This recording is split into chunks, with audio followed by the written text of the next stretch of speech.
Hello.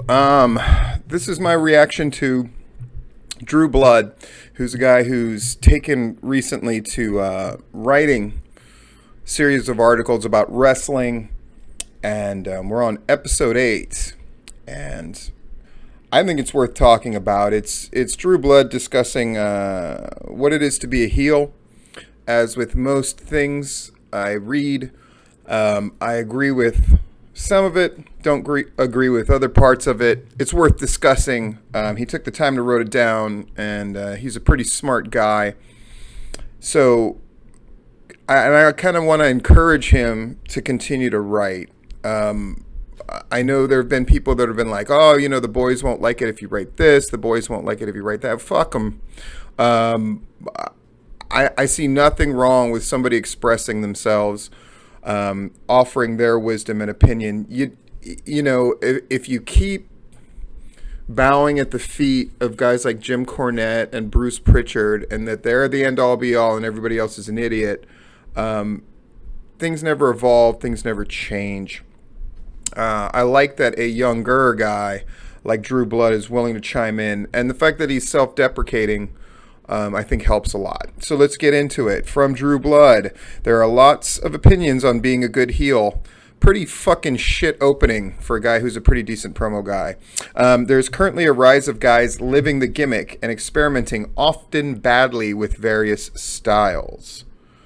No one is really that good at it. If I hear one more idiot claim you can't hobnob with the fans and be a heel, ugh. Being a heel and being friendly are not mutually exclusive. Example? Certainly. All right, so he's going to get into the example. Can you hobnob with the fans and be a heel? Yes. Can you hobnob with the fans and be a heel that garners the highest levels of respect and fear and anger? No. So take that for what you will. I don't know if that's a direct critique of what he said, but it's the old Arn Anderson thing where he would tell young wrestlers that sort of reached out to high-five the fans as they came towards the ring to stop doing that was a terrible thing for a babyface to do. And they would always ask why. And he goes, you reaching out for them shows that you're desperate for their affection. Them reaching out for you means they want you and they respect you. I kind of feel a similar way about heels. When I was a heel, did I hobnob with fans? Yes, but it was always sort of like the vicious animal effect. If I was out there when I was Lethal Litigator, because I did have to interact with fans, because I was commentator, everything in the bottle washer for most shows that I did, it was always a fight, and it was always a rivalry, and I had to win. I'm a firm believer in that too. Boy, if you're a heel and you're interacting with a norm, you better win. He quotes Genesis 3:15 states, oh boy, I'm sighing about the Bible stuff. I was a Bible scholar. That was actually my specialty when I was an undergrad. And so I have a feeling he's about to butcher or misinterpret certain passages of the Bible. But I could be wrong, but I'm probably not. Quote, Genesis 3:15, quote, and I will put enmity between thee and the woman, and between thy seed and her seed. He shall bruise thy head, and thou shalt bruise his heel. This is often referred to as the proto-evangelism, or the first proclamation of God, being a huge wrestling fan. In the opening chapters of Scripture, God gives us the first real lessons on how to be an effective heel. What better model than old Scratch himself? How do you think the name heel came about?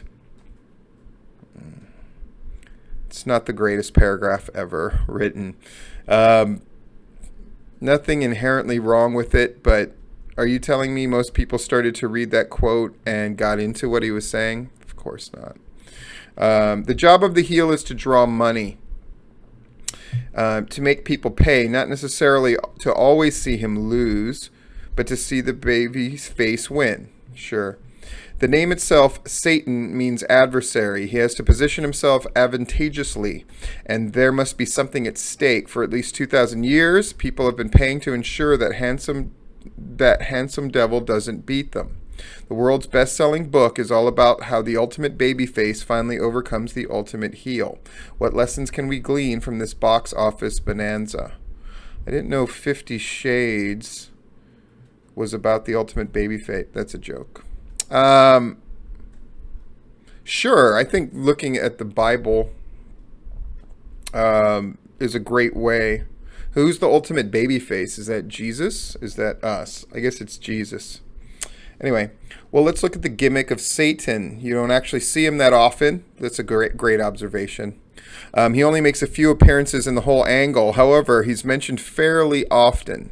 But when he's there, he is charismatic and makes an impact. We see him at the start of the show as he establishes the entire storyline. Then we see him work over a few baby faces: Adam, Eve, Job. Job, by the way, is my favorite character in the Bible. We'll talk about that more, I'm sure. Until he finally powders out of the ring and goes to the back after his confrontation with the top babyface, Jesus. This sets up for the final blow-off, which supposedly has yet to happen.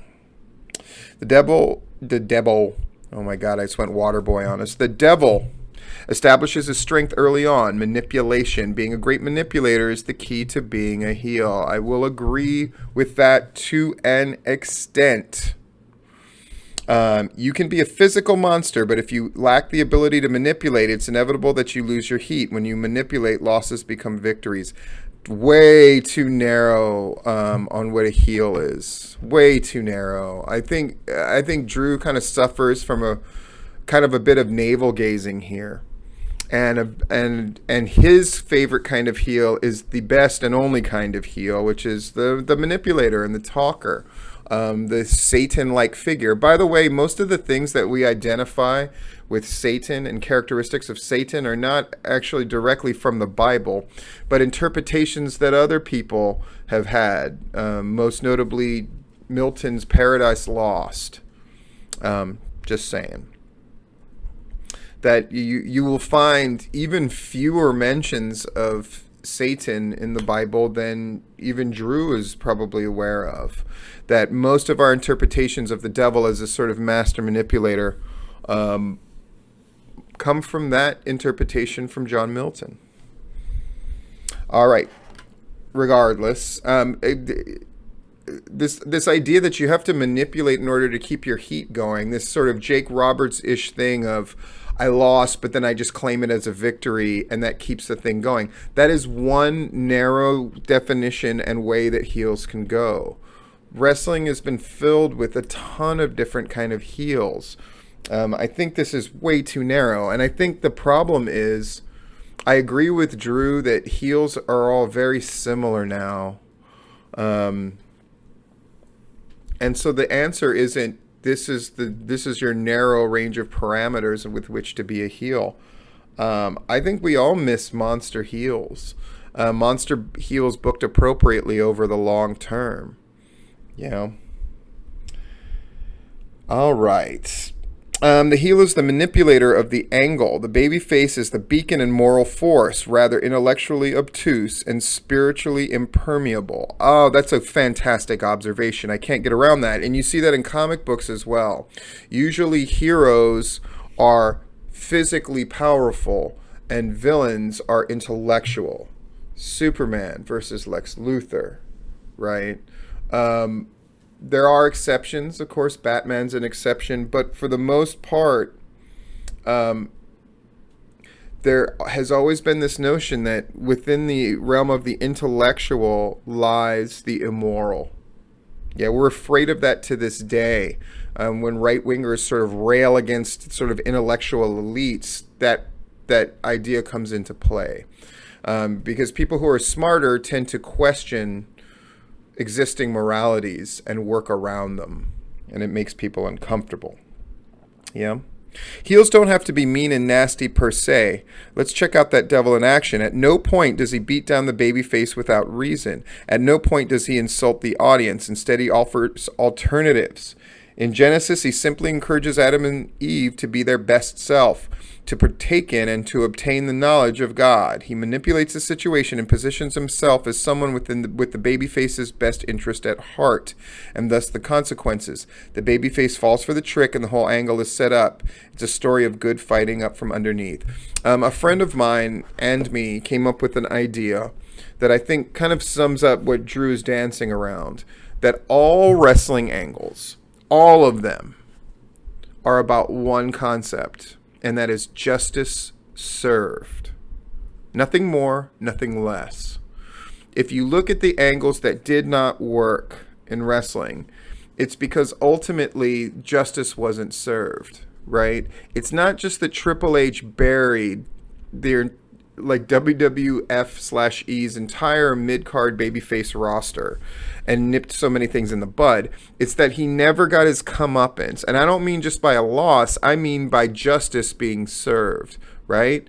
Triple H calls Booker T a jigaboo and never pays the price for that indiscretion. Justice was never served. It could have been by Booker beating him at a pivotal match.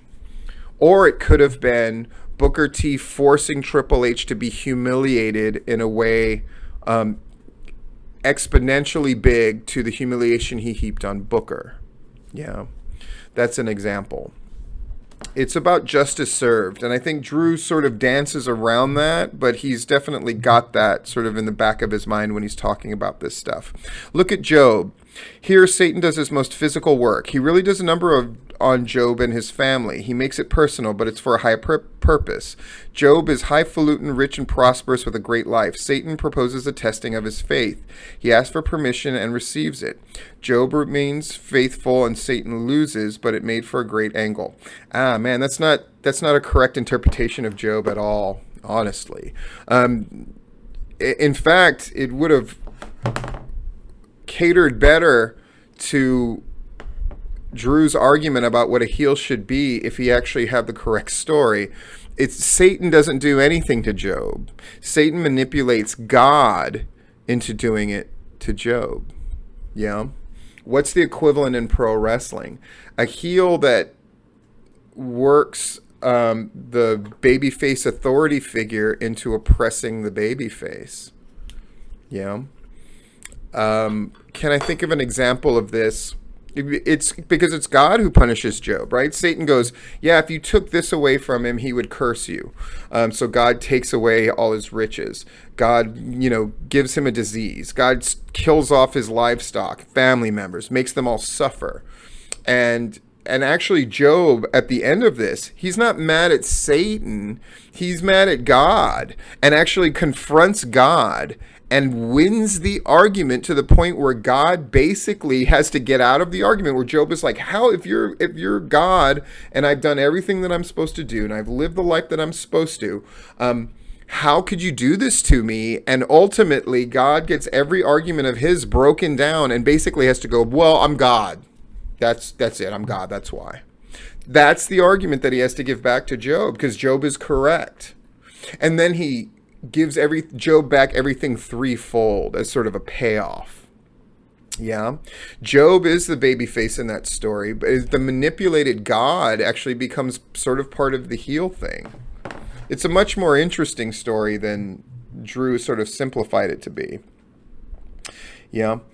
Job remains faithful and Satan loses and made for a great angle. Job took a lot of heat before standing tall at the finish, but here it can be argued that Satan is merely making a point, that he was the good guy that strengthened the faith of Job. See how he manipulated that loss into a victory, still keeping his heat. Yeah.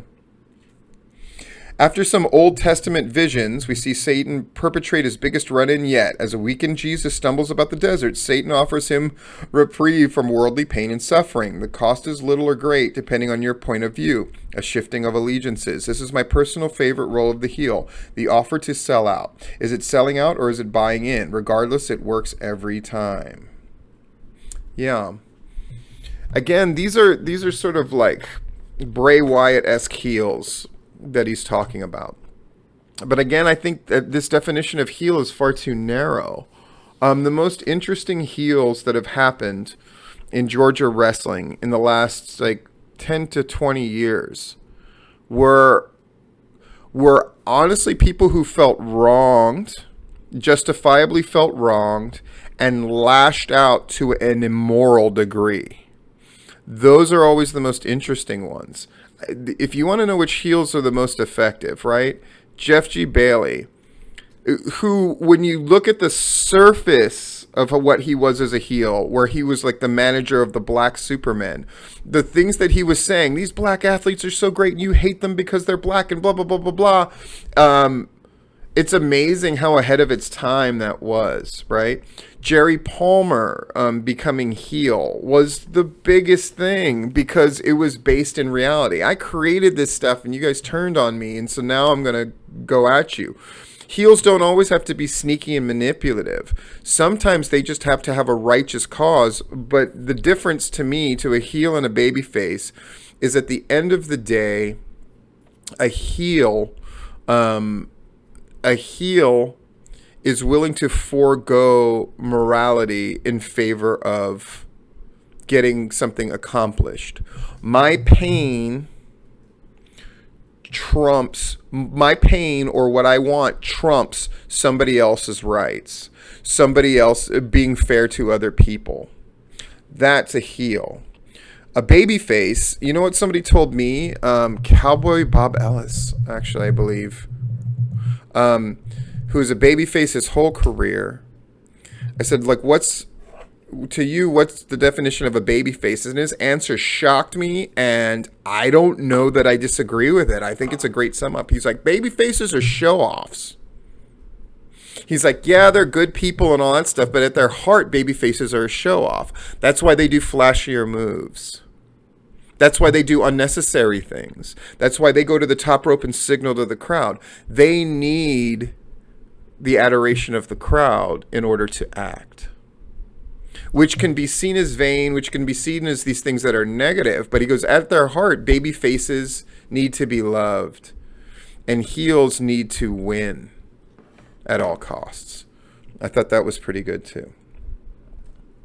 I know there are a lot of religious folks who may feel uncomfortable with the idea that I appear to be cheering on Satan while I'm not. I'm writing about being a heel. If you're in the business and you proclaim to be a heel, I would suggest studying the techniques of the master. The role of the heel isn't to be mean. It isn't to insult the crowd or even other wrestlers. In fact, that's not even a good idea. It shows your hand. The devil never shows his cards. I agree mostly, but I do disagree. I think heels, if it's an aspect of you as a heel to have disdain for your audience, I think that's a proper move. I think it's a proper heel move, is denying connection to the audience. See, there are too many heels, the quote-unquote cool heels, seek to be loved and accepted on some level by the audience. And I think that reads, and I think that stops you from being an ultimate heel. I think it's why even certain personalities that you look in Georgia wrestling, I can speak most accurately about myself. Most people would probably say that I'm a heel. But the reason I think that it is because it stems from, because he's honest, it's because I do have, it's probably pretty clear that I have kind of a quiet or not so quiet disdain for many things about wrestling. And I think that comes across as a heel. Yeah. Where somebody like Scott Hensley really comes across as a baby face, because ultimately he's very enthusiastic about wrestling. He believes in wrestling. Like he and I have argued before in private. I think the idea of Christian wrestling is fucking ludicrous. And the reason is the medium of exchange in professional wrestling is violence. There's no way around it. Might be simulated violence, might be fake violence, quote unquote. But at the end of the day, you resolve every dispute in pro wrestling through violence. And there's something inherently not for families, not for family viewing about that. But in typical Puritan fashion, violence is okay, sex is not, right? So Scott Hensley goes just like, oh yeah, I'm comfortable with church people. I wouldn't be. I'd be like, that's an aspect of my life that's for this group. I gotta say, it's not with some small amount of comfort when my kids don't really just kind of like grew out of pro wrestling. So I was actually pretty cool with that. I'm like, cool. Because I don't think it's a good thing. Yeah, it's like comic books. I remember Bill Maher got in all that trouble saying that stuff about, when Stan Lee died. And it's just like, but Bill Maher wasn't entirely wrong. Yes, there are moral lessons to get from comic books. Yes, there are comic book stories that are slightly more complicated. But guess what? There's a world of literature out there that once you're a grown up, you can glean much more from, right? Like Drew Blood right here is talking about the Bible. He's not talking about a comic book, and I'm glad he doesn't. I'm glad he doesn't just go to like a comic book heel, because again, those archetypes exist and they're fine. But at the end of the day, as much as this is going to pain, because wrestling audiences are geek audiences, right? Sometimes you got to grow up. Sometimes you got to read Cornel West, or sometimes you got to read whatever, Richard Dawkins, or you got to read stuff that's a little higher. Yeah. And be cool with the fact that, you can like the Transformers movies. It doesn't mean they aren't shit. They're shit. You can still like them, but you can't argue that they're great, right? There are great films, and then there are entertaining films, and one should not confuse one for the other. Yeah. I know the blah, blah, blah. The role of the heel isn't to be mean. We've kind of gone over that. Sorry. Sophisticated heels present to us versions of ourselves that we don't want others to see. Oh, great observation. 100% agree. That we tempt others, that we can be tempted, that we lie, that we believe liars, that we cheat, that we have been cheated, that we are weak, that we have taken advantage of others who are weak. Yes, the best heels in the modern age are people who point to you and show you parts of yourself that you don't like to see. And then in a justice served, you're confronted with your own human frailty. You make the mistake. You own up to the mistake. And then you make amends for the mistake. That's the journey of the baby face. It's the hero's journey, right? If you don't understand what the hero's journey is, you should look it up. You should go to Google and look up hero's journey.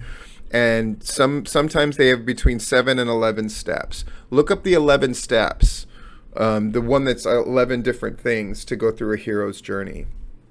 Read Ulysses, all that kind of stuff. Yeah. A truly great heel, here's his concluding paragraph. A truly great heel is a reflection of what is worst about ourselves, because there's no one on earth we hate more than ourselves. Wow.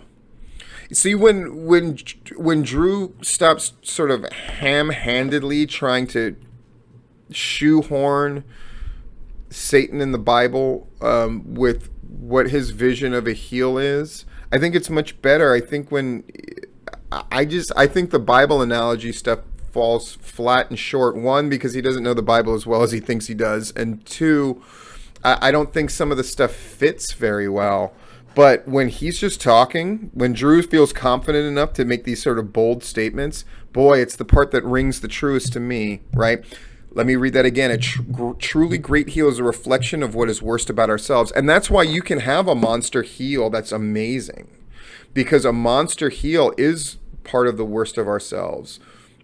People fantasize about being destructive, remorseless, destructive forces. Why are there mass shootings? Because there are people who, a lot of people desire to eliminate those who they feel shouldn't be here, right? And the very worst of us, the very definition of evil, is to act upon it with impunity. That's a heel, right? So you can have a monster heel that isn't a manipulator, right? And that can be a sustainable, scary force, right? I don't think Grotesque in PCW was a manipulator, right? He always had a valet or a female manager that sort of guided him. But at the end of the day, he had a good long run. Scary is scary. And scary is an aspect of a heel that a heel can use. Some of them will emphasize the scary. Some of them will emphasize the manipulative aspects. Some of them will emphasize any number of negative traits, right?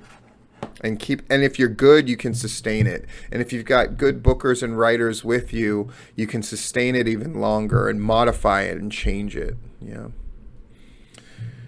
All right. Sorry I keep reading it, but it's so good.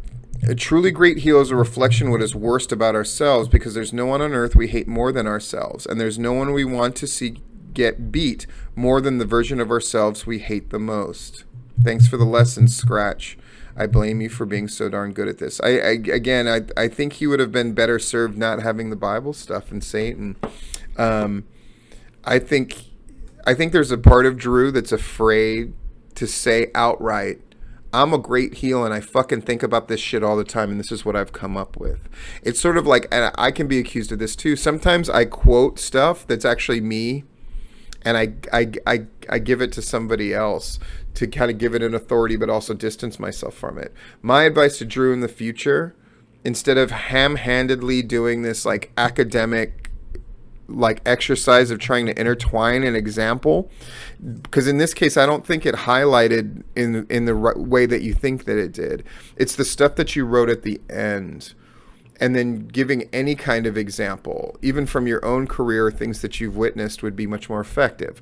But I gotta say, it's a great article. It's worth a read. It's worth a discussion. Thank you, Drew, for doing it. And that's all for now.